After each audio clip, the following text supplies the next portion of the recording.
Assalamualaikum warahmatullahi wabarakatuh. Innal hamdalillahi nahmaduhu wa nasta'inuhu wa nastaghfiruh wa na'udzu billahi ta'ala min syururi anfusina wa min sayyiati a'malina. Man yahdihillahu fala mudhillalah wa may yudlil fala hadiyalah. Wa asyhadu an la ilaha illallah wahdahu la syarikalah wa asyhadu anna Muhammadan abduhu wa rasuluh. Ya ayyuhalladzina amanu taqullaha haqqa tuqatih wa la tamutunna illa wa antum muslimun. Ya ayyuhan nasu taqu rabbakumul ladzi khalaqakum min nafsin wahidah wa khalaqa minha zawjaha wa batha minhuma rijalan katsiran wa nisaa'a wattaqullaha alladzi tasaaluna bihi wal arham innallaha kana 'alaikum raqiba. Ya ayyuhalladzina amanu taqullaha wa qulu qawlan sadida yuslih lakum a'malakum wa yaghfir lakum dhunubakum wa may yuti'illaha wa rasulahu faqad faza fawzan 'azima. Amma ba'd, fa inna asdaqal hadithi kitabullah wa khairal hadi hadi Muhammadin sallallahu alaihi wasallam wa syarrul umuri muhdatsatuha wa kullu muhdatsatin bid'ah wa kullu bid'atin dhalalah wa kullu dhalalatin finnar. Ma'asyiral muslimin, ikhwani fillah, rahimani wa rahimakumullah. Alhamdulillah, segala puji bagi Allah subhanahu wa ta'ala yang karena limpahan nikmat dan taufiknya kita dipertemukan kembali oleh Allah di majlis ini untuk melanjutkan kembali pembahasan kitab Hilyatu Talibil Ilmi oleh Syekh Bakar Abu Zaid rahimahullahu ta'ala dengan syarah atau penjelasan dari Syekh Muhammad bin Shalih Al-Utsaimin rahimahullahu ta'ala. Pada pertemuan yang lalu kita telah membahas tentang dua hal yang hendaklah seorang penuntut ilmu ada pada dirinya, yaitu yang pertama adalah ikhlas kepada Allah subhanahu wa ta'ala, dan yang kedua adalah yaitu mencintai Allah dan mencintai Rasul dengan cara meniti atau ittiba kepada Rasul. Atau kesimpulannya dua, dalam menuntut ilmu yang harus ada pada seseorang yaitu ikhlas dan ittiba, mengikuti Nabi Shallallahu Alaihi Wasallam. Kemudian kita lanjut ke poin berikutnya, yaitu kun ala jadatis salafis saleh.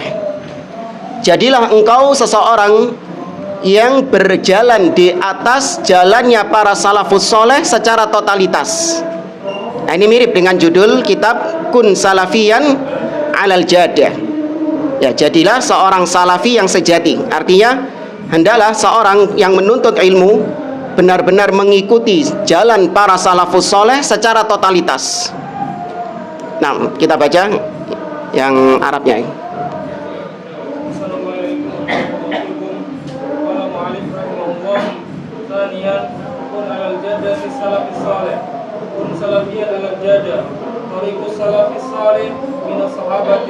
radhiyallahu anhum wa man ba'dahum mimman qafa atharahum fi jami'i abwabid din min at-tauhid wal ibadati wa nahwiha mutamayyizan biltizami athari Rasulullah sallallahu alaihi wasallam wa tawzifis sunani ala nasik wa tarki wal mira'i wal khawdi fi ilmil kalami wa ma yajlubul asar wa yasuddu 'anis syara'. Nah, yang terjemahnya, jadilah seorang salafis sejati. Ya. Jadilah seorang salafis sejati yang menapaki jalan para salafus saleh, yaitu para sahabat radhiyallahu anhum dan para ulama sesudah mereka yang mengikuti jejak mereka dalam seluruh aspek agama, baik itu tauhid, ibadah maupun lainnya. Sebagai ciri khasnya, jadilah seorang yang konsisten, memegang teguh warisan Rasulullah SAW, menerapkan sunnah pada diri sendiri, meninggalkan perdebatan dan bicara berlebihan dalam persoalan ilmu kalam, serta meninggalkan hal-hal yang membawa kepada dosa dan menghalangi dari syariat. 6. Di poin yang kedua ini, beliau mewasiatkan kepada para penuntut ilmu untuk menjadi seorang yang berjalan di atas jalannya para salafus soleh. Karena kita mengaku sebagai seorang salafi, maka tentu semua akidah kita itu ada salafnya, ada pendahulunya. Ibadah kita juga harus ada salafnya, ada pendahulunya. Maka yang dimaksud salaf secara bahasa, memang salaf itu artinya adalah yang mendahuluimu. Ini penggunaan makna secara bahasa. Salaf itu artinya yang mendahului kita, baik itu ayah kita, kakek kita, pokoknya orang-orang yang mendahului kita lebih dulu daripada kita, itu disebut salaf kita. Ini penggunaan bahasa secara umum. Karena Nabi SAW mengatakan kepada Aisyah, mengatakan kepada Fatimah radhiyallahu taala anha, Nabi SAW mengatakan, fa ana laki khairus salaf. Sesungguhnya aku adalah sebaik-baik salaf bagimu wahai Fatimah. Maksudnya sebaik-baik pendahulu. Ya. Kemudian juga Allah mengatakan dalam surat An-Nisa misalnya, kata Allah, wala tankihu ma nakaha aba'akum minan nisa'i illa ma qad salaf. Dan janganlah kalian menikahi wanita-wanita, janganlah kalian menikahi wanita-wanita, kurang ini kan, suara anak yang kekencengan, soalnya itu saingan sama itu tadi. Tes cek 1, kurang dekat ya. Apa tadi? Oh ya, surat An-Nisa, Allah mengatakan, dan janganlah kalian menikahi wanita-wanita yang dinikahi oleh ayah kalian kecuali apa yang telah lalu. Ya, illa ma qad salaf, kecuali apa yang telah lalu. Artinya kalau sudah berlalu, ya itu enggak dosa, karena belum turun syariatnya, belum turun hukumnya. Demikian juga Allah mengatakan misalnya di dalam surat Al-Baqarah tentang riba. Kata Allah Subhanahu wa taala, wa ahallallahu al-bai'a wa harrama ar-riba. Faman ja'ahu mau'izatun min rabbih fantaha falahu ma salaf. Ya, kata Allah, Allah menghalalkan riba, Allah menghalalkan jual beli dan mengharamkan riba. Maka barang siapa yang sudah datang peringatan kepadanya tentang riba, ya, kemudian dia berhenti dari riba, maka baginya apa yang telah lalu. Artinya barang-barang yang sudah dimiliki dari hasil riba, harta yang sudah dimiliki dari hasil riba, ketika dia sudah mengetahui hukum riba tersebut, maka harta yang dimilikinya sudah jadi milik siapa? Milik dia. Ya, sudah menjadi milik dia. Maka ini penggunaan salaf secara umum. Adapun salaf kalau disebutkan secara syar'i, maksudnya adalah 3 generasi yang disebut oleh Nabi dalam hadisnya, khairun nasi qarni, thumma alladhina yalunahum, thumma alladhina yalunahum. Sebaik-baik generasi adalah generasiku, yaitu para sahabat, kemudian para tabi'in dan tabi'ut tabi'in, generasi setelahku dan setelahku. Maka generasi inilah yang disebut sebagai salaf, yang manusia diperintahkan untuk mengikuti mereka. Allah Azza wa Jalla mengatakan, was-sabiqunal awwalun minal muhajirin wal ansar walladzina tabauhum bi ihsan radhiyallahu anhum wa radu'an, al-ayah. Dalam surat At-Taubah Allah mengatakan, dan orang-orang yang terdahulu masuk Islam dari kalangan muhajirin dan ansor. Tuh, berarti terdahulu ini apa maksudnya? Salaf. Walladzina tabauhum, dan yang mengikuti mereka bi ihsan, dengan baik. Maka Allah ridho kepada mereka dan mereka ridho kepada Allah. Wa a'adda lahum jannatin tajri tahtahal anhar. Maka mereka, Allah persiapkan bagi mereka surga yang mengalir sungai-sungai di bawahnya. Ya, maka salaf di situ maknanya adalah generasi awal umat ini, yaitu para sahabat Nabi Shallallahu Alaihi Wasallam. Generasi setelahnya, yaitu tabi'in, mereka tidak menjadi generasi tabi'in kecuali syaratnya harus mengikuti siapa dulu? Sahabat. Sahabat tidak menjadi sahabat kecuali ngikut siapa dulu? Rasul Shallallahu Alaihi Wasallam. Dan demikian seterusnya. Ya, demikian mata rantai seterusnya. Seorang salafi, dia tidak bisa dikatakan sebagai salafi kecuali mengikut kepada salaf. Makanya ahlul bidah nggak ada yang berani pakai nama salafi. Pondoknya tok. Ya, pondoknya tok. Ya, karena artinya tradisional. Ya. Tapi ketika mereka mengatakan salaf, kita adalah salaf, kita adalah salafi, maka konsekuensinya adalah akidah kalian itu harus dipertanggungjawabkan sesuai enggak dengan akidahnya para salaf. Ya, ternyata ketika dipertanyakan apakah akidah yang kalian pegang ini ada salafnya dari golongan generasi awal umat ini, ternyata salafnya mereka kembali kepada tokoh-tokoh kesesatan, kembali kepada Jaham bin Safwan, ya, kembali kepada Wasil bin Atha, ya, kembali kepada imam-imam mereka seperti Fakhruddin Ar-Razi, Al-Juwaini, dan yang lainnya. Ya, maka salaf mereka adalah mereka itu, orang-orang seperti itu. Kalau kita enggak, akidah kita berdasarkan akidahnya salaf. Siapa salaf kita? Para sahabat Nabi Shallallahu Alaihi Wasallam. Ya, dan itu dipertanggungjawabkan, bisa dipertanggungjawabkan. Ya, ada kitab-kitabnya. Para ulama menulis kitab-kitab tentang akidahnya para salaf dari zaman ke zaman. Ya, yang paling mengumpulkan riwayat-riwayat para salaf tentang akidah yaitu kitab Syarah Usul I'tiqad Ahli Sunnah wal Jamaah oleh Imam Al-Lalikai. Ya, di situ beliau mengumpulkan riwayat-riwayat akidahnya para sahabat bagaimana. Ya. Baik. Kita lanjutkan di sini syarah dari Syekh Muhammad bin Shalih Al-Utsaimin rahimahullah taala. Beliau mengatakan hadhil wasiyah min ahammi ma yajib. Ini adalah wasiat yang penting dan dari apa-apa yang diwajibkan.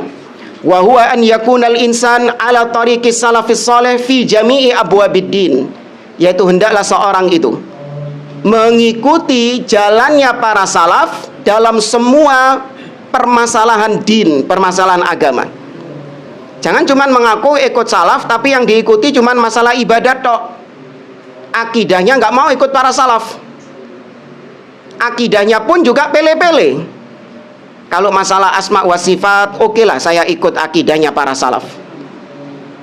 Tapi kalau masalah bagaimana menyikapi kebid'ahan, menyikapi ahlil bid'ah, kayaknya nggak cocok anak sikapnya para salaf ini.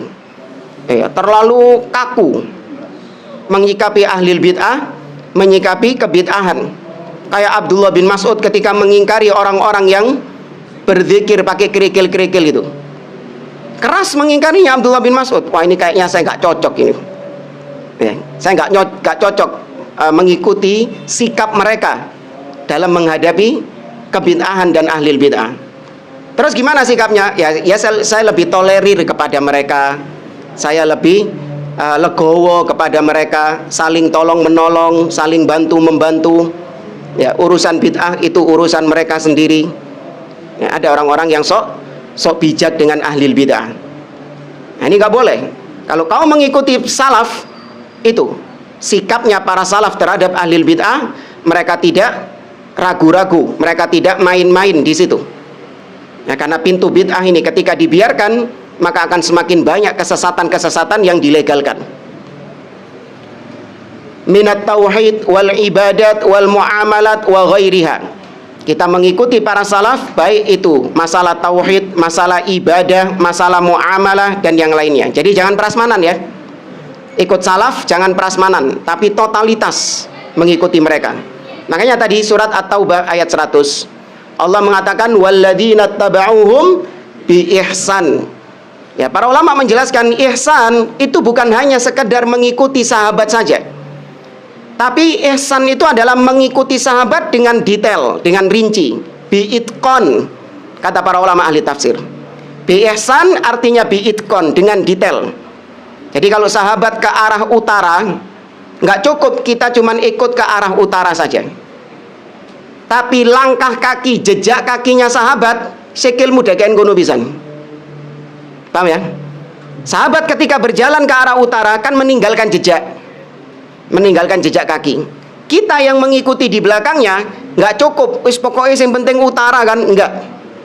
Kita harus meletakkan kaki kita di tempat jejak kakinya para sahabat itu. Ini ilustrasi loh ya. Jangan terus nyari jejak temenan, bukan. Ini ilustrasi untuk supaya kita tahu betapa mengikuti para salaf itu harus detail. Ya, harus menyeluruh. Bukan hanya sebagian saja. Kadzalika 'alaika ayyuhat talib. Maka demikian juga kepadamu wahai para penuntut ilmu. Antatrukal jidal wal mira. Meninggalkan debat kusir. Ya, meninggalkan perdebatan di dalam agama. Yakni agama kita ini itu sesuatu yang ragu-ragu atau pasti? Pasti. Kalau itu sesuatu yang sudah pasti Anda yakini, maka nggak perlu kemudian diperdebatkan lagi. Nggak perlu kemudian diperdebatkan lagi. Misalnya yang sudah pasti bahwasanya Allah Subhanahu wa Ta'ala itu, yang paling simpel saja, Allah Subhanahu wa Ta'ala itu ada. Itu sesuatu yang pasti sudah. Nggak perlu kemudian kita obo-obo. Tapi apa ya buktinya ya? Ya, apa? Apakah ada yang pernah melihat Allah Subhanahu wa Ta'ala? Bagaimana wujudnya? Surga dan neraka itu ada. Ini sesuatu yang sudah pasti dalam agama. Diperdebatkan. Ya, kita perdebatkan tentang surga dan neraka ini. Apakah surga dan neraka ini sekarang sudah ada atau masih belum ada? Kemudian lokasinya di mana? Ya kan, terus bagaimana misalnya kalau Allah Subhanahu wa Ta'ala menciptakan surga bertingkat-tingkat ke atas, neraka Allah ciptakan bertingkat-tingkat ke bawah. Ya, terus itu bentuknya bagaimana? Paham ya? Diperdebatkan. Ini perdebatan yang dilarang yang pertama, yaitu sesuatu yang sudah pasti dibentur-benturkan, diperdebatkan dengan rasio, dengan akal. Ya, itu kelakuannya ahlul kalam. Ya, kelakuannya ahlul kalam. Memperdebatkan sesuatu yang sudah qat'i, sesuatu yang sudah pasti. Atau misalnya perdebatan yang sering kita katakan sebagai diskusi. Sebenarnya diskusi, berdebat dengan orang kafir, berdebat dengan ahli bid'ah. Allah Azza wa Jalla mengatakan wala tujadilu ahlal kitab illa billati hiya ahsan. Dan jangan kalian mendebat ahlul kitab kecuali dengan cara yang baik. Jadi seorang muslim dia nggak boleh larut dalam perdebatan-perdebatan, apalagi banyak di medsos. Kita dapati sebagian ikhwan banyak berdebat, masuk ke forum-forum debat, mendebat ahlul bid'ah. Niatnya baik untuk mengcounter kesesatan mereka, untuk mengenalkan sunnah kepada mereka. Niatnya baik. Tapi hal ini dilarang oleh para ulama, dilarang di dalam agama kita karena banyak dampak-dampak buruk daripada manfaatnya. Lebih banyak mudaratnya daripada manfaatnya. Contoh ya, orang yang menang debat, apakah pasti dia berada di atas kebenaran? Belum tentu. Dia menang debat karena apa? Pinter ngomong.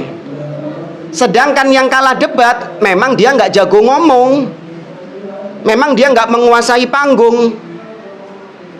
Nah, ketika perdebatan itu, maka dikatakan fulan yang ahli bid'ah ini yang menang perdebatan, sedangkan yang ahlus sunnah kalah dalam debat. Orang-orang yang melihat itu, yang melihat perdebatan tersebut akan terpukau dengan ahli bid'ah dan akan mengikuti si ahli bid'ah tersebut.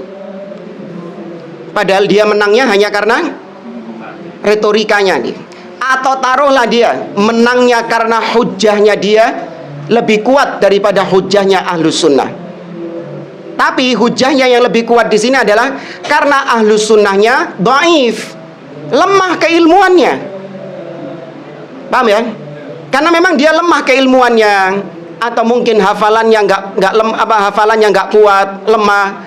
Sedangkan ahli bid'ahnya, banyak dia referensinya, sehingga ketok rodo rodo ilmiah. Ya, yang ahlu sunnah, ya dia nggak punya hafalan yang banyak, nggak punya referensi yang banyak, tapi dia di atas hak. Maka ketika perdebatan itu dia kalah, yang menang adalah ahlul batil. Nah, audiens, penonton yang melihat itu kira-kira ikut yang mana? Ahlul bid'ah tuh.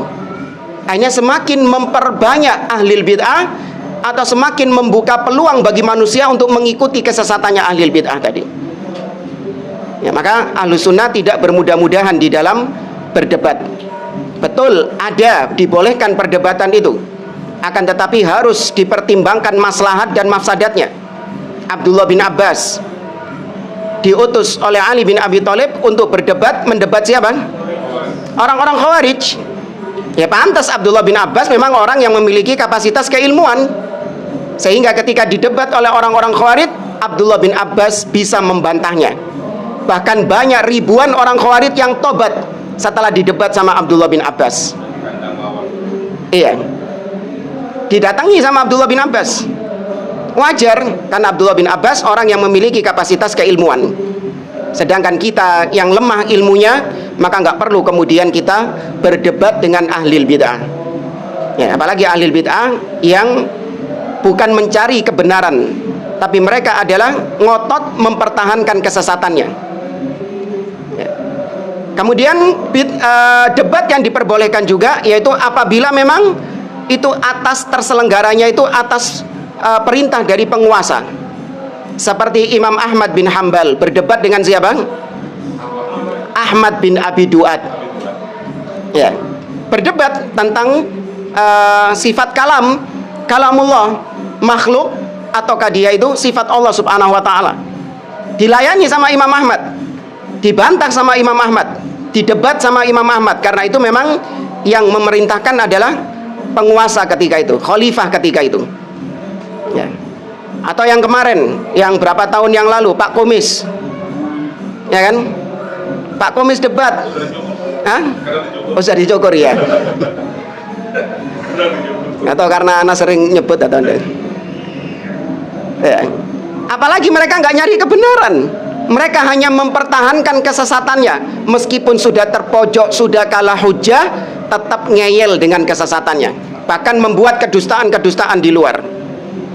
Ya, ngaku sendiri keceplosan dalam debatnya, mengatakan bahwasanya tahlilan itu memang ya tidak ada dalilnya, bahkan diingkari di dalam kitab-kitab Syafi'iyah. Cuman kalau kita mengingkarinya, kita diperangi sama masyarakat. Ya, keceplosan itu. Ya. Tapi ya, itu menunjukkan karakternya ahlul bid'ah memang demikian. Ya, mereka tidak mencari kebenaran, namun mereka hanya mempertahankan kesesatan mereka. Maka Ahlus Sunnah antum dapati tidak gampang-gampang melayani debat. Diundang debat, ayo kalau berani debat sama kami. Nggak diladeni. Bukan karena kita ini kalah hujah, tidak. Ahlus Sunnah tidak takut dengan hujah. Hujahnya mereka itu lebih lemah daripada sarang laba-laba. Cuman Ahlus Sunnah tidak mau meladeni mereka, karena itu bagian dari usul Ahlus Sunnah juga. Imam Ahmad di awal-awal kitab Usul Sunnah mengatakan, min usuli wa min usuli ahli sunnati indana at-tamassuk bima kana alaihi ashabu Rasulillah sallallahu alaihi wasallam wa tarkul bid'ah wa kullu bid'atin dhalalah wa tarkul jidal wal mira wal khusumat fid din. Di antara landasan dakwah Ahlus Sunnah meninggalkan debat di dalam agama. Ya, meninggalkan debat kusir di dalam agama. Ya, maka jangan kemudian kita terprovokasi, terpancing dengan perdebatan-perdebatan. Kalau Anda tahu, Anda arahnya sudah Anda sampaikan hujah, kemudian ngeyel, arahnya menuju debat kusir, mending Anda tinggalkan. Ya, nggak perlu kemudian dilayani. Ya, karena itu akan menyebabkan seorang akan semakin keras hatinya. Justru nanti ketika debat, dia tidak akan lillah. Debatnya bukan karena Allah, tapi untuk mempertahankan harga dirinya saja. Iya jemaah, seorang yang debat, ketika hatinya sudah mengeras, awalnya dia debat ikhlas karena Allah, untuk menegakkan sunnah, untuk memberantas kebid'ahan. Cuman karena semakin ke pojok, semakin malu dia, maka akhirnya berubah niatnya. Niatnya menjadi apa? Mempertahankan harga diri, mempertahankan gengsi. Ya, akhirnya pakai jurus-jurus dusta nanti. Padahal ini nggak boleh. Ya, maka sekali lagi jangan gampang-gampang bermudah-mudahan dalam berdebat.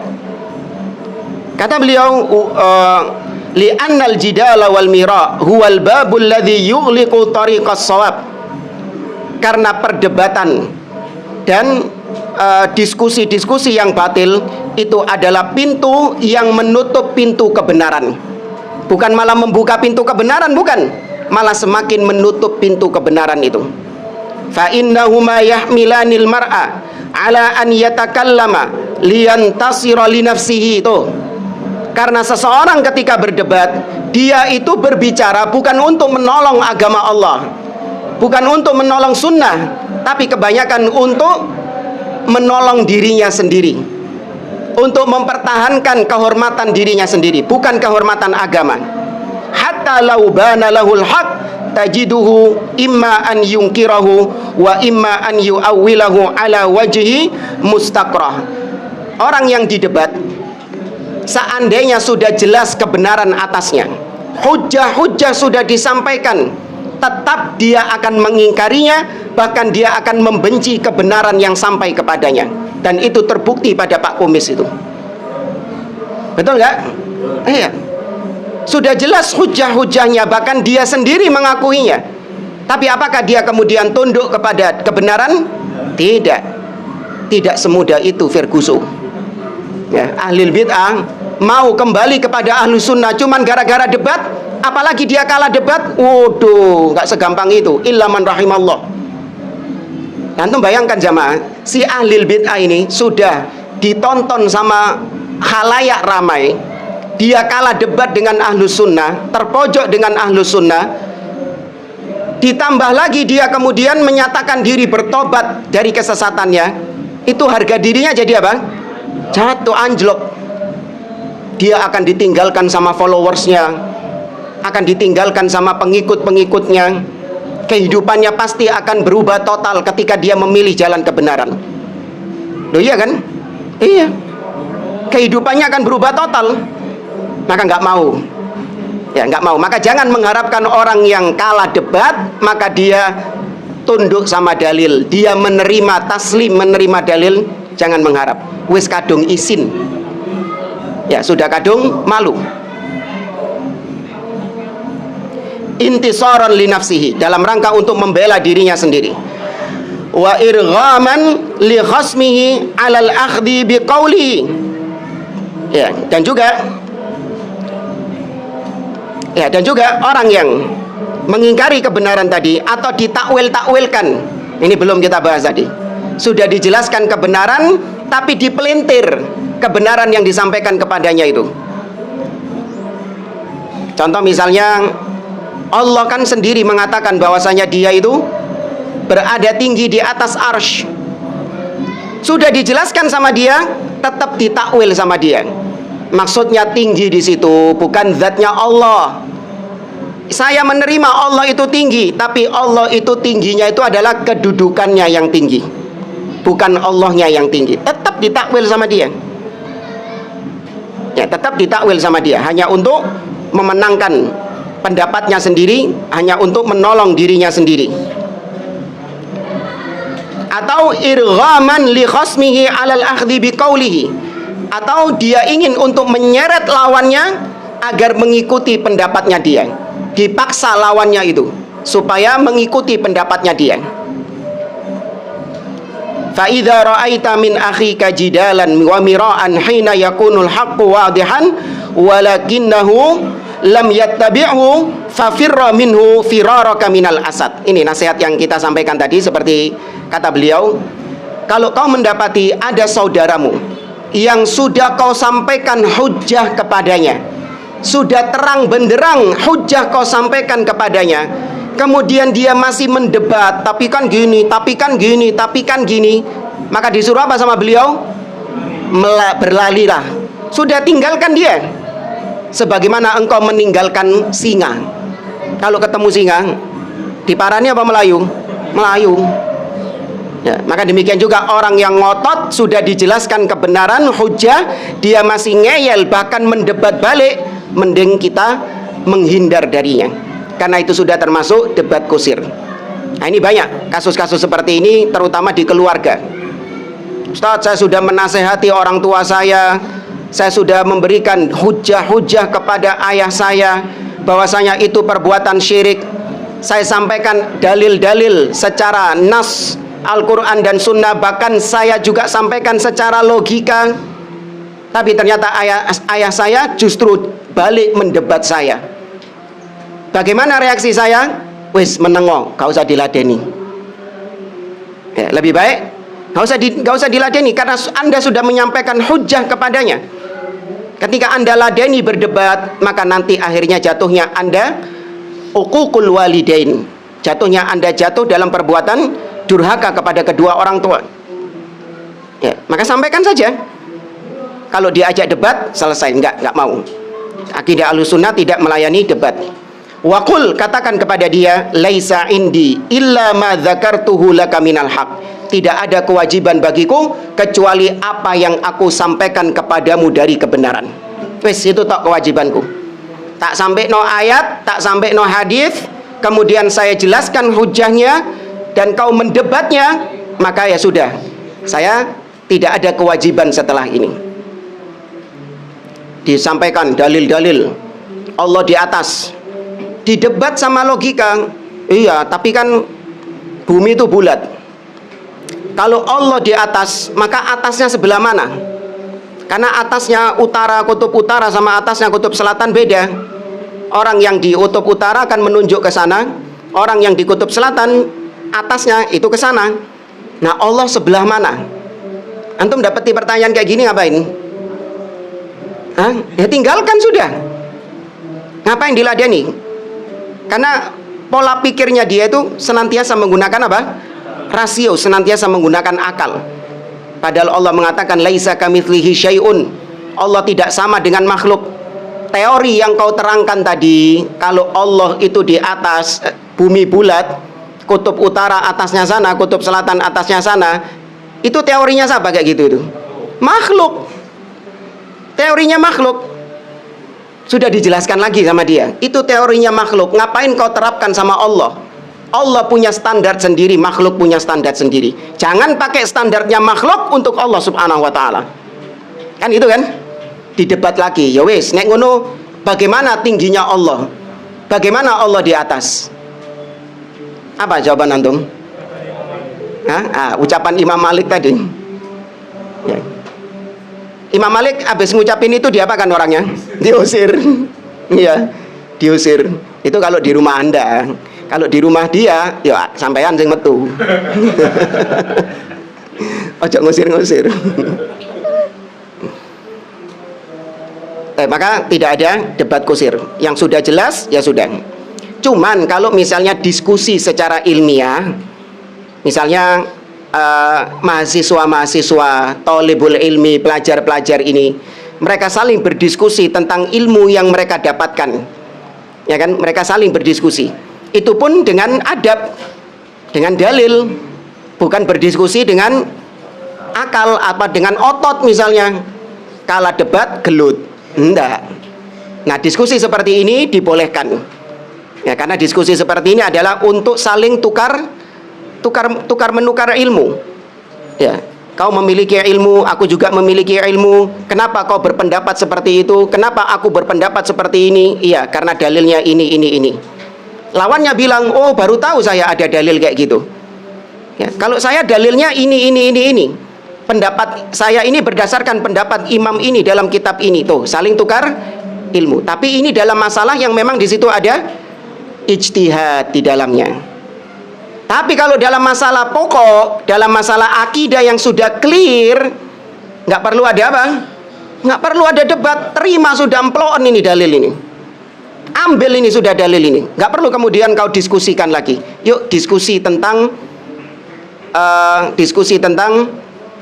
apa misalnya? Diskusi tentang surga dan neraka. Diskusi tentang arsy-Nya Allah. Ada atau tidak? Kalau ada letaknya di mana?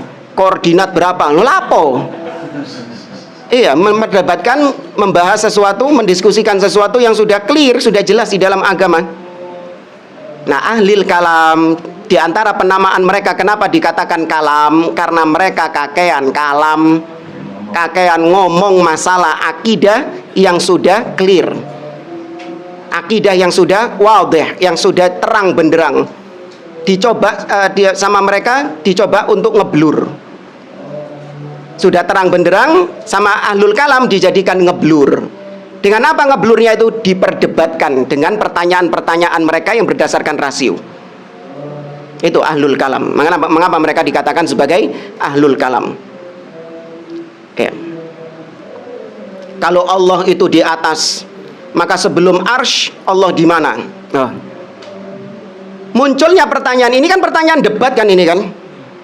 Ini pertanyaan untuk mendebat orang-orang yang mengatakan Allah di atas. Dimunculkan pertanyaan seperti itu. Kalau Allah di atas, maka sebelum arsy itu ada Allah di mana? Apa jawabannya? Simpel sebenarnya. Jawabannya sebenarnya Allah tetap di atas. Karena sifat ulu, Allah tinggi di atas, itu sifat apa? Apa? Sifat yang melekat pada Allah. Dzatiyah. Ahsantum. Ada arsy, nggak ada arsy, sudah tercipta arsy atau belum terciptanya arsy, Allah tetap di mana? Tetap di atas. Iya, kalau sifat istiwa. Sifat istiwa yaitu Allah berada di atas arsy. Nah, ini baru sifat fi'liyah. Itu baru sifat fi'liyah. Allah istiwa di atas arsy. Kapan? Setelah menciptakan? Enggak. Langit dan bumi. Walladzi khalaqas samawati wal arda fi sittati ayyam tsumma istawa 'alal arsy. Setelah Allah ciptakan langit dan bumi, baru dia kemudian beristiwa di atas arsy. Berarti sebelumnya enggak? Iya, sebelumnya enggak. Karena itu sifat fi'liyah. Sifat yang kembali kepada kehendaknya Allah. Kapan Allah mau, Allah lakukan. Kalau Allah enggak mau, ya enggak Allah lakukan. Kalau sifat dzatiyah, ono terus. Enggak mungkin lepas dari Allah Azza wa Jalla. Allah hidup. Allah punya sifat hidup. Pernah nggak Allah lepas hidupnya? Mati dong. Ya, dan seterusnya. Kemudian kata beliau, kadzalikal khawdu fi ilmil kalam matya'atun lil waqti. Demikian juga mendalam-dalami ilmu kalam. Ya, terutama kalau bahasa kita sekarang ilmu filsafat. Mendalam-dalami ilmu kalam itu adalah perbuatan membuang-buang waktu. Buang-buang waktu. Karena tidak ada manfaat yang didapatkan dari belajar ilmu kalam kecuali kebingungan. Dan para tokoh-tokohnya juga sudah mengakui hal tersebut. Seperti Al-Juwaini, Fakhruddin Ar-Razi.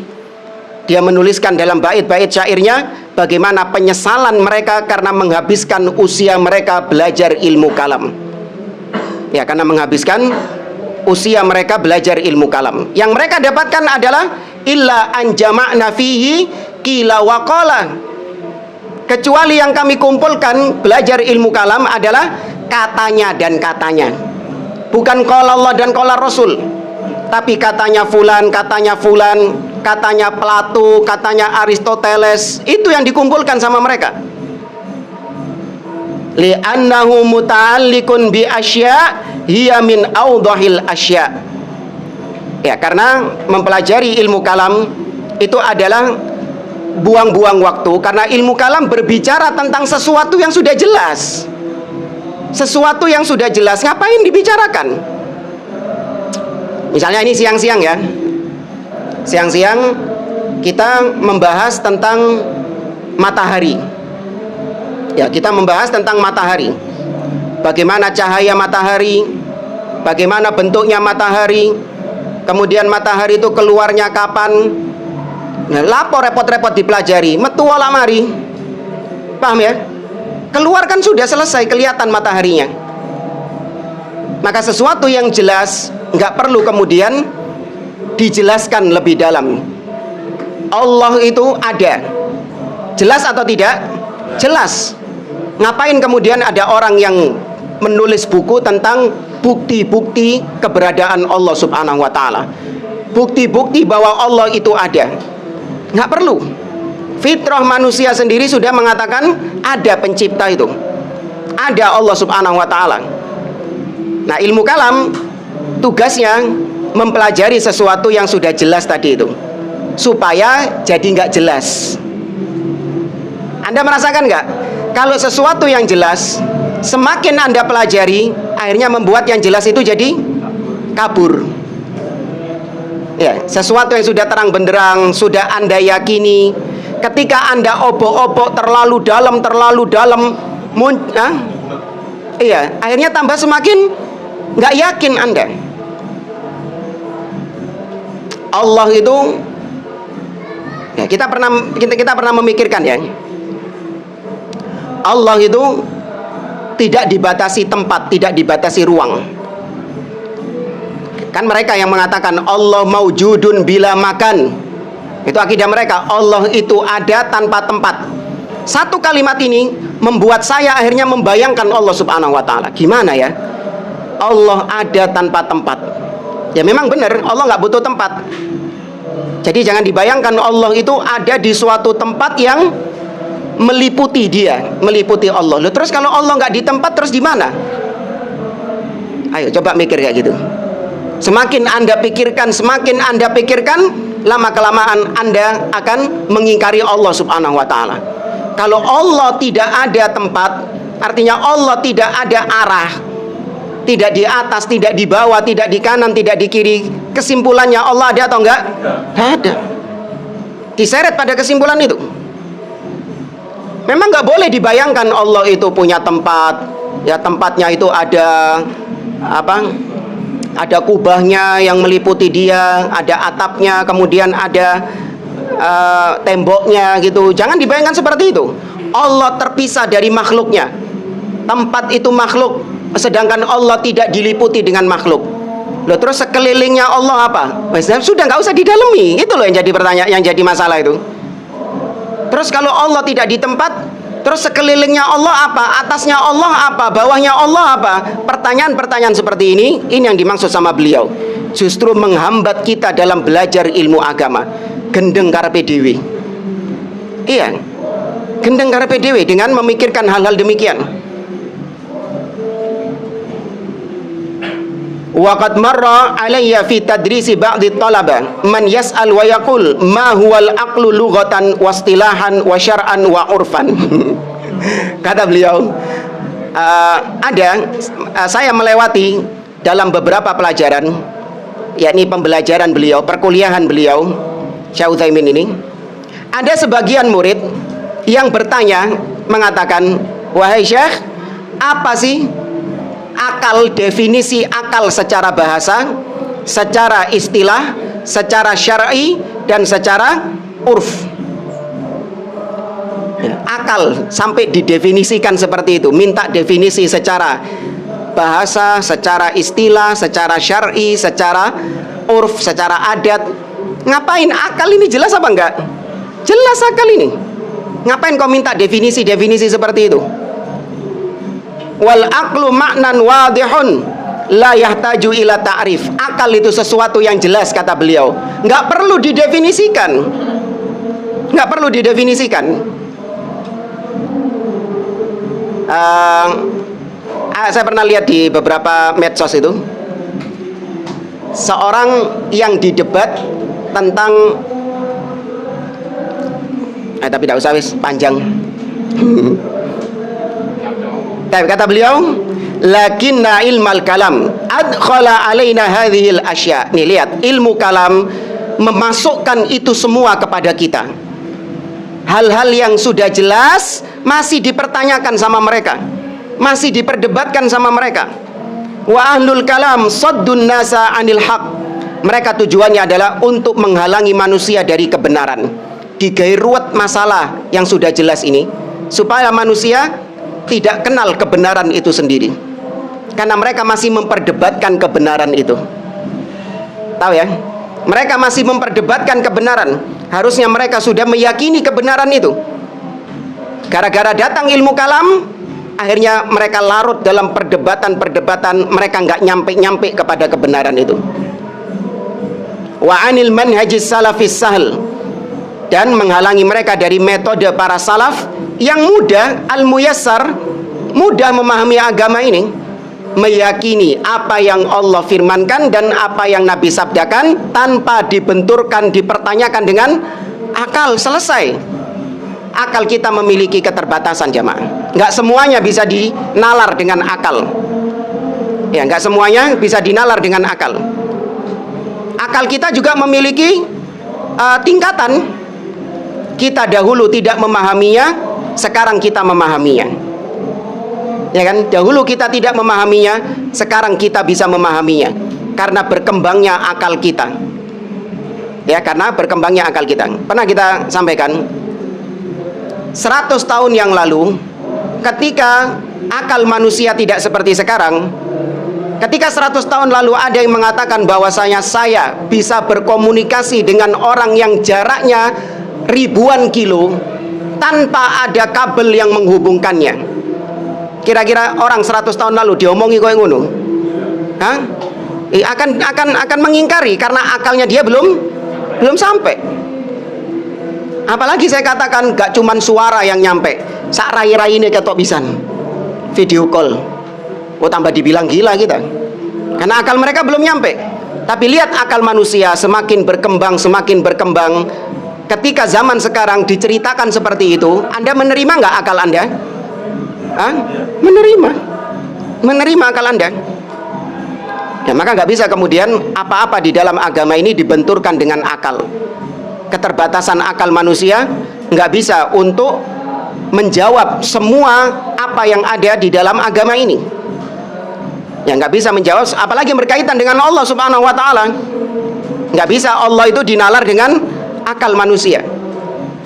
Maka kewajiban kita hanya mengimani apa yang Allah firmankan dan apa yang Nabi sabdakan tanpa diperdebatkan.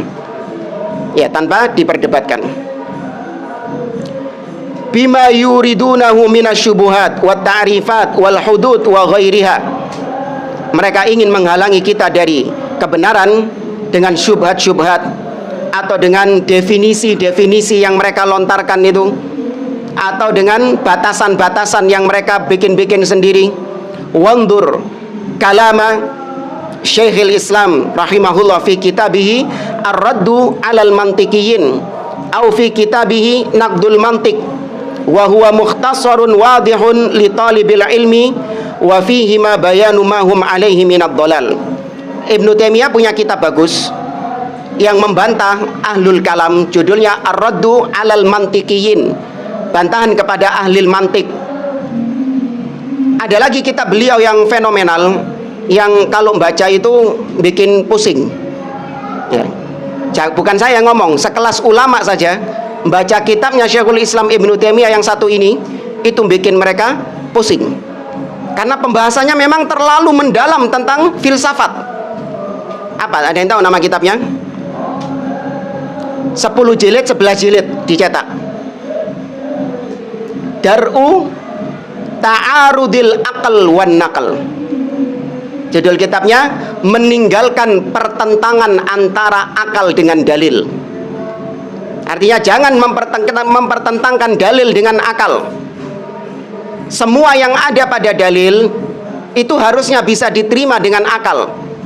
Namun akal yang salim, akal yang waras, akal yang sehat, yang belum ternodai dengan ilmu kalam, belum ternodai dengan filsafat, akal yang masih di atas fitrahnya, menerima akidah-akidah yang ada di dalam Al-Quran. Tapi kalau akal manusia sudah rusak dengan filsafat, dengan ilmu kalam, sudah rusak dengan syubhat-syubhat, maka itu yang terjadi. Dia tidak mau menerima dalil dengan pertentangan akal, nggak sesuai dengan akal, nggak sesuai dengan rasio. Wa ilmul kalam huwa alladhi hamala ulama jahabidha ala an yasluku babat ta'wil babis sifat. Ini kurang lebihnya sama. Kita singkat saja. Nah, di bawah sini beliau mengatakan faminal muhim li talibil ilm, maka yang penting bagi seorang penuntut ilmu, karena kita sedang belajar adab-adab menuntut ilmu, maka yang terpenting bagi seorang penuntut ilmu an yatrukal jidal wal mira, dia tinggalkan segala macam debat kusir dan diskusi-diskusi yang ujungnya pada debat-debat tadi. Wa yatruku ma yaridu ala dhinihi minal iradat, dan meninggalkan apa yang ada di dalam benaknya dia dari syubhat-syubhat tersebut. Awas, hati-hati, terkadang melintas di pikiran-pikiran kita itu hal-hal yang harusnya nggak perlu kemudian kita larut di situ. Allah itu kan yang mentakdirkan, ya kan? Segala sesuatu terjadi karena takdir Allah. Sedangkan ada di dunia ini kemaksiatan, ada kebid'ahan, ada kekufuran. Terjadi nggak? Terjadi. Maka berarti itu ditakdirkan sama Allah. Berarti kalau itu ditakdirkan sama Allah, berarti itu dicintai sama Allah. Karena nggak mungkin sesuatu ditakdirkan sama Allah tapi Allah nggak cinta. Kalau memang Allah nggak cinta dengan kekufuran, dengan kebid'ahan, dengan kemaksiatan, harusnya tidak diapakan sama Allah? Tidak ditakdirkan. Tidak ditakdirkan. Terus mendalam-dalami, apa jangan-jangan kita salah selama ini. Ya, kita menganggap Islam yang paling benar, padahal Allah mentakdirkan di dunia ini agama lain selain Islam. Di dunia ini Allah takdirkan ada agama Nasoro, ada Yahudi, ada Hindu, ada Buddha. Ya gak? Ditakdirkan gak itu? Adanya agama-agama itu dengan takdir Allah atau bukan? Dengan takdir Allah. Maka berarti Allah menghendaki adanya mereka, Allah berarti ridho sama mereka. Berarti bukan cuman Islam yang benar. Ada itu di pikiran kita. Padahal sudah jelas, yang clear, yang kita yakini, inna dina indallahi Islam. Agama satu-satunya di sisi Allah hanya Islam. Wa may yabtaghi ghairal islami dinan fala yuqbala min. Barang siapa yang mencari agama lain selain Islam, maka tidak diterima sama Allah Subhanahu wa taala. Ini yang sudah jelas. Datang ahlul kalam, filsafat, mulai ngopok-ngopok seperti ini. Sita. So ilmiah. Karena kebanyakan mereka ini orang-orang apa? Akademis. Paham ya? Orang-orang filsafat ini rata-rata apa? Orang-orang akademis. Dengan gelar yang sejentrek. Prof, DR, apa mana? Macam-macam lah. Dengan gelar yang sejentrek. Kita sudah meyakini agama satu-satunya adalah Islam. Datang syaitan ini mengatakan, sebentar, kalau kau mengatakan Islam sebagai agama satu-satunya, maka Allah mentakdirkan adanya Yahudi, adanya Nasoro, ada Hindu, ada Buddha, ada yang ateis. Itu semua dengan takdir Allah Subhanahu wa taala. Maka apakah mungkin Allah mentakdirkan apa yang tidak Dia cintai? Nah, masuk syubhat di situ. Ya. Akhirnya pulang kepikiran. Iya ya. Apa jangan-jangan saya salah selama ini? Ya kan? Jangan-jangan saya salah selama ini. Islam bukan agama satu-satunya yang Allah ridhoi. Ternyata yang lain juga diridhoi. Buktinya Allah jadikan mereka ada di muka bumi ini. Ada yang tahu jawabannya apa? Nah, itu iradah kauniyah. Itu kehendak Allah, betul kehendak Allah, tapi belum tentu dicintai sama Allah. Nah, terus kenapa Allah takdirkan? Allah inginkan dampaknya. Yang Allah kehendaki, yang Allah inginkan adalah dampaknya. Dengan adanya orang-orang kafir demikian, adanya orang Nasoro, Yahudi, maka membuka peluang bagi kita untuk dakwah, membuka peluang untuk kaum muslimin untuk berjihad, tapi dengan jihad yang syar'i, jangan main mercon. Ya, ada peluang untuk berjihad. Dengan itu kaum muslimin diuji dengan orang-orang kafir tadi. Apakah dia tetap tegar di atas keimanannya, atau dia justru ikut kepada orang kafir tadi. Ada hikmahnya. Tapi demikian ahlul kalam, mereka memasukkan syubhat kepada sesuatu yang sudah jelas, clear, dibikin ngeblur sama mereka. Wa alla yatanatta, dan jangan tanattu. Apa tanattu? Tadi terlalu mendalami agama. Bukan gak boleh belajar agama dalam-dalam loh ya. Ini ada orang yang keliru di sini. Jangan belajar agama terlalu dalam lah, ya nanti gila. Itu betul maksudnya tanattu, yaitu mendalam-dalami yang sudah jelas. Iya, mendalam-dalami yang sudah jelas. memikirkan tentang Allah, ya, memikirkan tentang surga, tentang neraka. Kok bisa surga neraka itu tercipta, kemudian manusia ketika di neraka itu kok bisa disiksa tapi nggak mati. Matahari ketika di padang mahsyar kok bisa didekatkan secara 5 mil. Dicari penjelasan ilmiahnya sama dia, sainsnya tuh. Dicari penjelasan sainsnya sama dia, di dalam-dalami ya gendeng. Iya, karena nggak akan mungkin akal manusia sampai ke situ. Ya, tapi sama orang-orang dipelesetkan, jangan terlalu mendalami agama nanti gila. Maksudnya ojo sering-sering ngaji. Iya. Jangan sering-sering ngaji. Ngaji itu biasa-biasa saja. Seminggu sekali, sebulan sekali. Jangan terlalu mendalami agama itu. Loh, kalau memang kita belum tahu ya kita belajar. Kalau kita sudah tahu dan itu sudah kita yakini, nggak perlu kemudian diobok-obok itu tadi, di dalam-dalami sampai akhirnya hilang akal itu. Itu yang dimaksud tanatuk ya. Bal yaj'alu ilmuhu sahlan muyassaron. Hendaklah dia menjadikan ilmu yang dia pelajari itu memudahkan dia dalam beragama. Fahadzal a'rabi yaji'u bi ba'irihi yas'alun nabi sallallahu alaihi wasallam an masailid din wa yansarifu duna munaqashah li'annahu laisa indahu illa taslim. Ada seorang Arab Badui. Arab Badui ini tingkat pendidikannya tinggi atau rendah? Rendah. Arab Badui koncoy sing kenceng nang masjid itu loh. Iya kan? Temannya yang kenceng di Masjid Nabawi itu. Dia datang kepada Nabi bertanya tentang permasalahan agama, maka dijawab oleh Nabi SAW tanpa didebat. Tanpa didebat. Tapi Rasulullah, bukankah begini?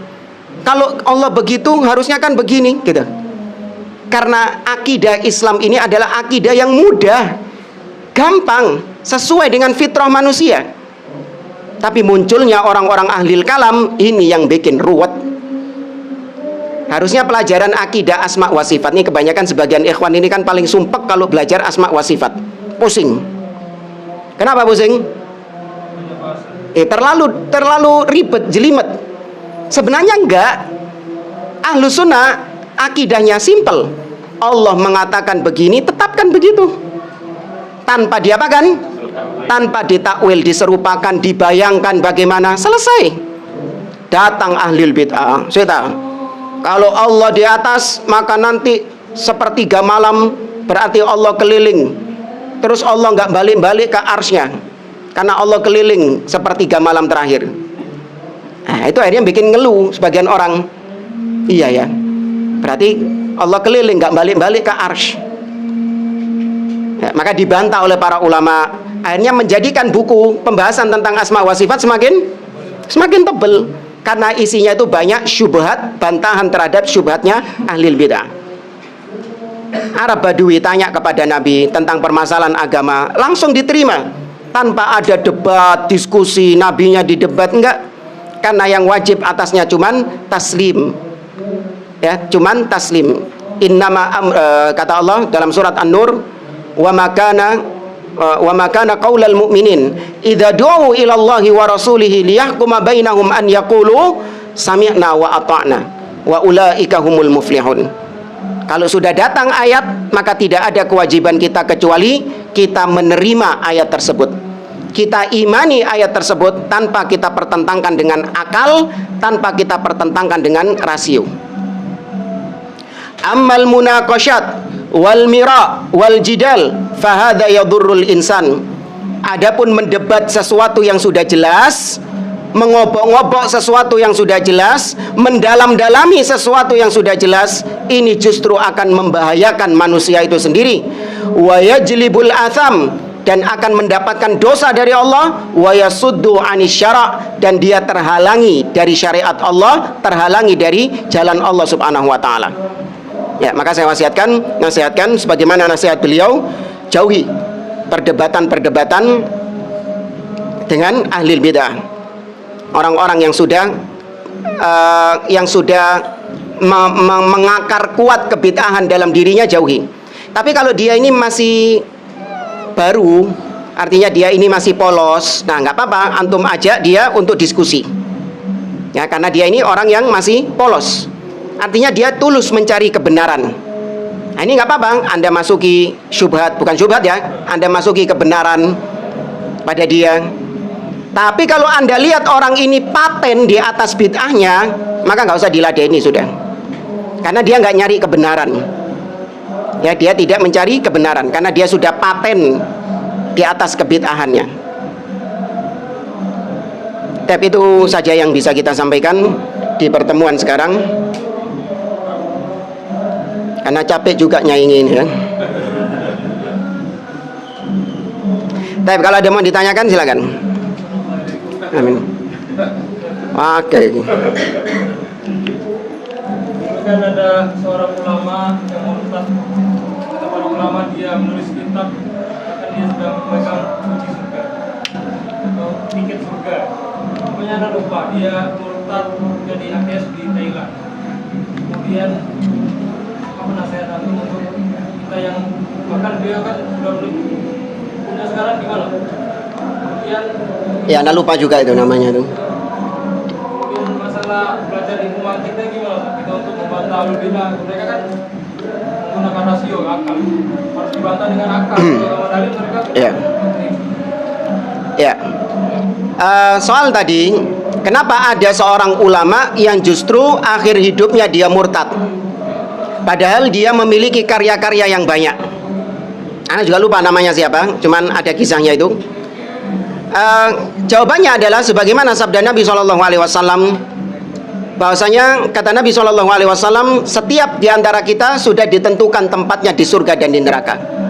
Kemudian beliau mengatakan, wa innar rajula la ya'mal bi amali ahlil jannah hatta ma yakuna bainahu wa bainaha illa dhira' fayasbiqu alaihi alkitab fayamal bi amali ahlin nar fayadkhuluha. Ada seseorang yang dia sudah beramal dengan amalan-amalan penghuni surga sampai jarak antara dia dengan surga cuma tinggal 1 jengkal saja, dia sudah masuk surga. Namun Allah tetapkan dia bukan penghuni surga, takdirnya dia penghuni neraka. Maka dia pun mati dalam keadaan sedang melakukan amalan penghuni neraka, dan dia pun masuk ke dalam neraka. Kalau kita lihat secara kalau kita lihat polos ya, dengan penglihatan orang awam, seakan-akan Allah nggak fair, nggak adil. Kesian kan, dia ini sudah beramal, terus akhir hidupnya ternyata neraka. Ya, berarti selama ini sia-sia dong. Maka dijawab dalam hadis yang lain, kata Nabi SAW, fima yabdu linnas, dia itu mengamalkan penghuni surga, amalan penghuni surga yang kelihatan di hadapan manusia. Berarti ini urusan apa? Urusan hati. Ketika ulama tadi mati dalam keadaan murtad dari Islam, memang sejak awal hatinya tidak di atas kebenaran. Cuman nampaknya orang-orang luar, dohirnya dia ini ulama, tapi Allah Maha mengetahui hatinya tidak di atas kebenaran, hatinya di atas keraguan. Meskipun dohirnya dia ulama, hatinya di atas keraguan. Maka di akhir hidupnya Allah Subhanahu wa ta'ala jadikan dia mati di atas kekufuran. Yang kedua, itu ulama yang dimaksud itu ya demikian jawabannya. Kenapa bisa seperti itu? Karena Allah Maha mengetahui isi hatinya. Ya, sama seperti tadi jawaban kita, belajar ilmu kalam, ilmu mantik dengan niat untuk membantah mereka.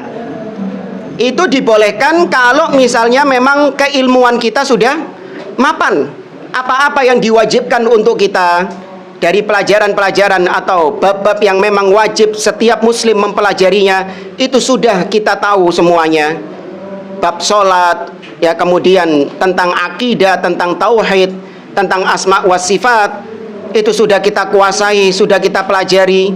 Nah, baru boleh kemudian kita beranjak ke jenjang berikutnya, yaitu kita belajar senjata untuk melawan ahlil kitab, untuk melawan ahlil bidah.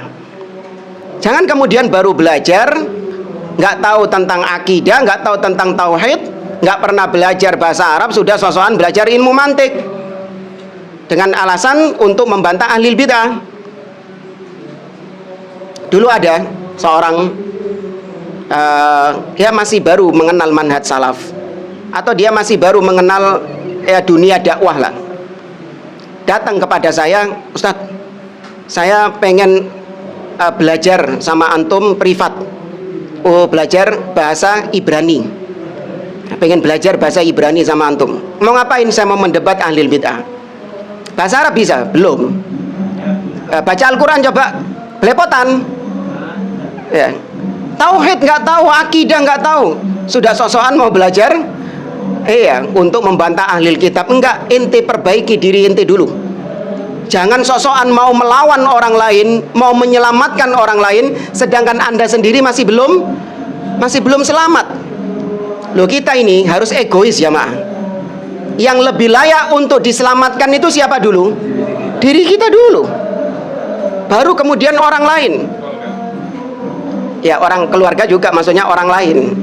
Yang diselamatkan adalah diri kita dulu. Ya ayyuhalladzina amanu qu anfusakum wa ahlikum naro. Wahai orang-orang yang beriman, jagalah diri kalian dan keluarga kalian dari api neraka. Dulu ketika kita masih belum lulus kuliah, ada tawaran dari masjid untuk ngisi kajian. Padahal kita masih semester 2, semester 3 itu. Ya, Ustaz, antum ngisi di masjid ya, karena ustadznya nggak hadir. Ya. Diwanti-wanti sama ustadz kita, nggak boleh, jangan.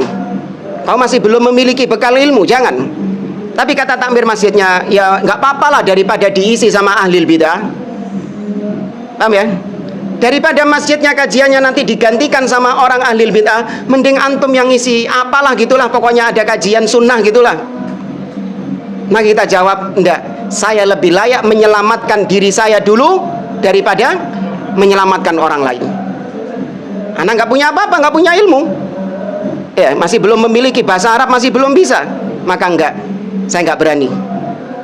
Kok egois gitu? Iya, kalau dalam masalah ini saya egois, saya lebih mementingkan diri saya daripada orang lain. Karena kata orang masjidnya, kan kesian itu jamaah di masjid, kesian nanti disesatkan sama ahli bid'ah. Urusan mereka, paham ya? Urusan mereka disesatkan. Yang penting bukan saya yang melampaui batasan saya, bukan saya yang jatuh dalam perbuatan dosa. Ya, maka nggak perlu kita menyibukkan diri dengan hal itu. Sibukkan diri dengan memperbaiki diri kita ini. Wallahu a'lam. Ya, Bang. Ya. Jadi dalam Al-Quran Pecinta apa? Filosof. Jadi di dalam Al-Quran itu, di dalam ciptaan Allah ada tanda-tanda kebesaran Allah bagi orang-orang yang berpikir belakang. Jadi kan di sini ada indikasi kita suruh berpikir. Iya. Jadi untuk melihat kebesaran Allah kita disuruh berpikir tentang penciptaan Allah. Inna fi khalqis itu tadi ayat itu. Iya, inna fi dzalika laayatin. Inna fi khalqis samawati wal Iya, surat Ali Imran. Inna fi khalqis samawati wal ard wa ikhtilafil laili wan nahar laayatin liulil albab. Baik, dalam ayat tersebut sebenarnya tidak bertentangan dengan apa yang kita pelajari. Bahwasanya di antara tanda-tanda kekuasaan Allah Subhanahu wa taala adalah pergantian siang dan malam, kemudian adanya matahari dan bulan, ya, dan tanda-tanda yang lain. Itu adalah tanda-tanda dari kebesaran Allah Subhanahu wa taala, tanda-tanda dari kemahakuasaan Allah Subhanahu wa taala bagi orang-orang yang memang berpikir. Nah, berpikir di sini bukan kemudian dengan mengobok-ngobok sesuatu yang sudah clear, yang sudah jelas. Sehingga sesuatu yang sudah jelas tadi itu akhirnya menjadi tidak jelas. Allah menciptakan langit dan bumi, siang dan malam, matahari dan bulan. Ya, kemudian dia berpikir, memikirkan. Ya, Allah Azza wa Jalla menciptakan matahari ini, energinya dari mana ya? Apa manfaatnya? Kemudian berpikir, yang berputar itu bumi ataukah mataharinya yang berputar? Yang sudah jelas matahari dan bulan silih berganti, siang dan malam silih berganti, itu yang sudah jelas. Adapun kalau dalam rangka penelitian ilmiah, maka harus dengan bukti. Ya, datangkan buktinya. Misalnya dengan peralatan-peralatan canggih. Kemudian ditemukan sains, ya, ditemukan bahwasanya pergerakan matahari, pergerakan bulan demikian dan demikian dengan penemuan-penemuan teknologi sains seperti itu, nah itu nggak masalah karena itu bukan menjadi dasar keimanan kita. Artinya gini, kita ini baru beriman apakah ketika ada bukti sainsnya? Tidak. Ada bukti sains, tidak ada bukti sains, seorang muslim ketika sudah mendengar ayat-ayat Allah harus tunduk. Bukti sains ini ya mungkin cuma buat orang-orang kafir, ya, di mana mereka ini memang tadi suka mendebat dengan alasan nggak sesuai dengan sains, ya, dengan alasan nggak sesuai dengan sains. Kita sebagai seorang mukmin sudah meyakini bahwa yang menciptakan alam semesta ini Allah, maka nggak mungkin apa yang Allah firmankan bertentangan dengan sains, nggak mungkin. Tapi Ustadz, ini buktinya bertentangan dengan sains, iku sing salah. Harus kita yakini gitu. Kalau ada ini ahli sains katanya menemukan penemuan yang bertentangan dengan apa yang ada di dalam Al-Quran, maka harus kita cap sing salah sing iku. Kitabku gak mungkin salah. Harga mati jemaah. Contoh ya, dalam surat Al-Kahfi Allah mengatakan tentang Dzulqarnain. Kata Allah Subhanahu wa taala, hatta idza balagha maghribasy syamsi wajadaha taghrubu fi ainin hami'ah. Ketika Dzulqarnain tiba di negeri yang barat, negeri yang barat maksudnya barat tempat terbenamnya matahari, ya, negeri tempat terbenamnya matahari, maka didapati matahari itu taghrubu fi ainin hami'ah, tenggelam ke air yang hitam. Kemudian datang orang sains mengatakan Quran kalian ngawur. Endi ono matahari kelem nang banyu. Apa maksudnya? Mana ada matahari itu tenggelam di air? Berarti Quran kalian tidak sesuai dengan sains. Yang sesuai dengan yang betul apa yang kita teliti. Bahwasanya tidak ada ceritanya matahari tenggelam di air, itu tidak ada. Tapi Quran kalian mengatakan taghrubu fi ainin hami'ah. Ya, tenggelam di lumpur, air lumpur yang hitam matahari itu. Tapi Anda benarkan yang mana? Hah? Quran dulu. Benerin yang Quran dulu. Ndak, Quranku sing bener, kon sing salah. Ya, kau salah karena telah mengatakan Al-Quran batil. Tidak ada kebatilan di dalam Al-Quran. Ya sudah, terus kalau gitu jelaskan bagaimana korelasinya dengan sains. Kok dikatakan matahari tenggelam di lumpur yang hitam? Bagaimana pembuktian sainsnya? Maka kita jawab, bacaan ayatnya secara utuh. Ayat itu menceritakan tentang penglihatan Dzulqarnain. Ayat itu menceritakan tentang penglihatan Dzulqarnain. Dzulqarnain manusia, ketika melihat matahari tenggelam, maka dia melihat matahari itu turun kemana? Ke air yang hitam. Air laut itu kalau maghrib, apa kelire? Ireng, peteng. Pernah ke pantai antum? Kalau sunset, lihat air lautnya. Sebelumnya warnanya hijau, warnanya biru, kan bagus. Coba lihat ketika maghrib, gelap warna airnya. Itu yang dilihat sama Dzulqarnain. Matahari ini kelem nang lumpur, matahari ini kelem nang banyu. Betul apa enggak kalau dilihat dari matanya Dzulqarnain? Betul. Antum naik pesawat, antum lihat rumah-rumah yang ada di bawah, gedung-gedung yang ada di bawah kecil. Menurut penglihatan antum, betul, sesuai dengan sains. Karena semakin jauh jarak, maka objek benda semakin kecil. Tuh, itu sains bukan? Sains. Tuh. Nah, ada ceritanya Al-Quran gak sesuai dengan sains. Karena yang menciptakan alam semesta Allah Subhanahu wa ta'ala. Tapi tadi, tidak perlu pembuktian sains untuk kita beriman dengan ayat tersebut. Ya, wallahu a'lam. Terakhir, ya. Salam. Tadi kan menjabarkan tentang perdebatan yang dilarang, sedangkan kita tahu ada ulama besar, Zakir Naik itu yang sering berdebat Tapi artinya banyak mereka-mereka yang masuk Islam. Bagaimana itu Pak Ustadz? Semacam itu. Ya sebenarnya yang bersangkutan sendiri itu banyak dikritik oleh para ulama berkaitan dengan pendekatan-pendekatannya yang ternyata juga dengan pendekatan akal. Ya, penjelasan-penjelasannya itu juga seringkali dengan pendekatan-pendekatan akal. Ya terlepas dari orang ini ya terlepas dari orang ini, kalaupun ada orang yang semisal dengan itu tapi di atas sunnah, dia melakukan debat-debat agama, debat-debat seperti ini, maka itu yang pertama yang didebat adalah orang-orang awam dari kalangan kafir. Ya, orang-orang awam dari kalangan kafir. Ya kan? Kan mode debatnya kan gitu kan? Dipersilahkan, ada mic satu, ayo dipersilahkan melontarkan. Rata-rata pertanyaannya pertanyaan-pertanyaan orang-orang awam. Ya, pertanyaan orang-orang awam. Maka yang seperti ini wallahu a'lam ana lihat termasuk dakwah. Yang perdebatan dengan orang-orang kafir itu seperti misalnya debat-debat yang dilakukan oleh kristolog-kristolog di sebagian tempat, mendatangkan pastor, pendeta, kemudian nyewa gedung ya dengan kapasitas sekian, debat antara muslim dengan Kristen, dengan Nasoro. Sengaja memang membuat acara debat antara muslim dengan Nasoro. Nah yang seperti ini yang dilarang.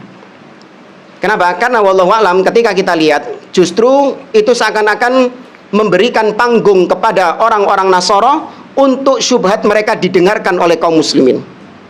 Karena audiensnya itu yang hadir apa cuma orang Nasoro saja? Hendak orang muslim juga.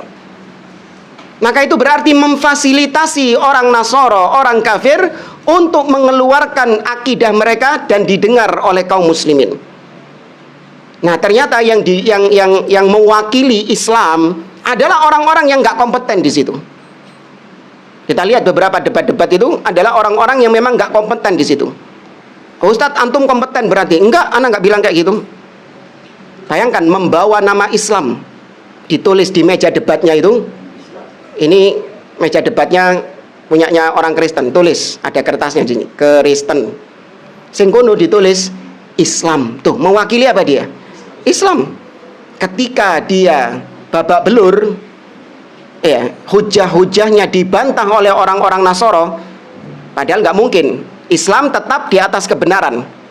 Tapi karena dia yang tadi lemah, hafalannya lemah, nggak punya kapasitas, tapi sok-sokan nantang debat. Sedangkan orang Nasoronya canggih-canggih jemaah. Canggih-canggih. Ada kita lihat beberapa pendebat-pendebat. Kalau istilah mereka itu apologet namanya. Ya, istilah mereka itu namanya apologet, yaitu orang yang Sekolah khusus ke situ kan? ya ada ya untuk mendebat itu. Pelajari Quran. Ada, bahkan ada mata kuliahnya di teologi, sekolah teologi itu ada mata kuliah Islamologi. Mereka mempelajari Islam, bahkan banyak yang bisa bahasa Arab. Sing di debat gak bisa ngomong bahasa Arab. Iya jamaah. Yang di debat gak bisa ngomong bahasa Arab. Nah, kita lihat ada di YouTube itu seorang debater Islam, ya, pakaiannya udah kayak preman dia, gondrong. Ya, pakaiannya udah kayak preman, gondrong itu. Kalau ngomong berapi-api dia. Jahil murakkab, gak bisa bahasa Arab. Nggak bisa bahasa Arab. Sedangkan lawan debatnya orang Nasoro bisa bahasa Arab. Kemudian membawakan referensi-referensi dari kitab-kitab ulama. Ya, bahkan yang saya tercengang itu ketika membahas tentang kalam. Karena keyakinannya orang Nasrani itu kalam, Yesus itu adalah kalamullah, firman. Yesus itu adalah firman. Kemudian mereka membawakan bahwasanya Imam Ahmad menyatakan bahwasanya kalam itu sifat Allah. Tuh. Berarti Yesus itu adalah sifat Allah Subhanahu wa taala. Dia bawa anak gini, kok rugi wong Nasoro Imam Ahmad menetapkan kalam itu adalah sifat Allah bukan makhluk. Apa kalau nggak belajar itu? Yang Islamnya nggak tahu. Ya. Maka yang debat seperti ini yang nggak boleh. Karena ketika kalah, maka yang jatuh siapa? Bukan dia, atau Islam yang jatuh. Nah, dia sing lugur gak apa-apa. Tak lugur no pisan, tak pendem pisan sampai anak gak apa-apa gitu. Cek gak wani-wani debat-debat itu. Islam bisa jadi ada yang justru murtad dari situ gara-gara setelah debat itu. Ya.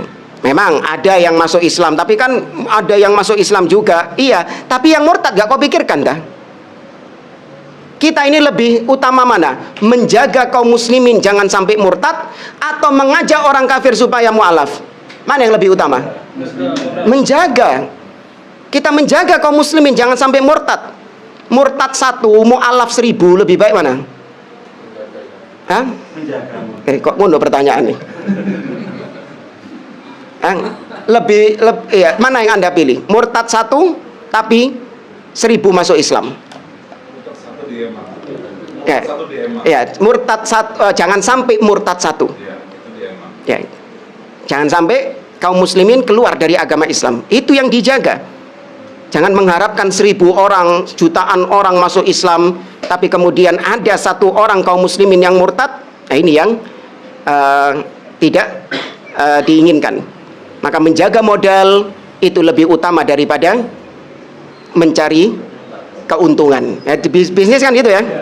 Menjaga rosmal, menjaga modal lebih didahulukan daripada mencari keuntungan. Mungkin perlu tambah sini Ustaz, yang kaidah Abdullah bin Abbas yang berdebat itu di kandang Khawarij supaya nggak dilihat orang umumnya awam di situ. Iya. Itu kaidah juga yang saya dapat. Iya, itu di antara pelajaran dari debatnya Abdullah bin Abbas, bahwasanya Abdullah bin Abbas mendatangi Khawarij di kandang mereka, yaitu di Harura, di tempat mereka. Ya, supaya syubhat mereka tidak menyebar, virus mereka tidak menyebar kepada awam. Ya, tapi kalau sekarang perdebatan itu dipertontonkan kepada orang-orang awam. Ya. Ini yang tidak boleh. Ya, udah intinya pokoknya nggak usah debat-debat seperti itu. Sampaikan saja, ya, jelaskan saja kebenaran. Kalau didebat, ya sudah. Lagian nggak layak jadi pendebat. Nggak ada ilmu nih. Enggak, maksudnya sama keluarga biasanya. Yang sering itu biasanya sama keluarga. Menyampaikan saja, nggak usah berdebat. Kita menyampaikan, tapi kononnya sing debat gitu loh. Tapi kan ini disampaikan ayat lagi. Tapi kan ini madhab tabi'iyah. Ya, madhab tabi'i gitu. Bukan Syafi'i ini. Saben digawa no dalil mesti tapi gitu. Dibawakan hadis tapi gitu. Mesti dibantah pakai tapi itu. Itu madhab tabi'iyah. Wallahu a'lam. Subhanakallahumma wa bihamdik, asyhadu an la ilaha illa anta astaghfiruka wa atubu ilaik. Assalamualaikum warahmatullahi wabarakatuh.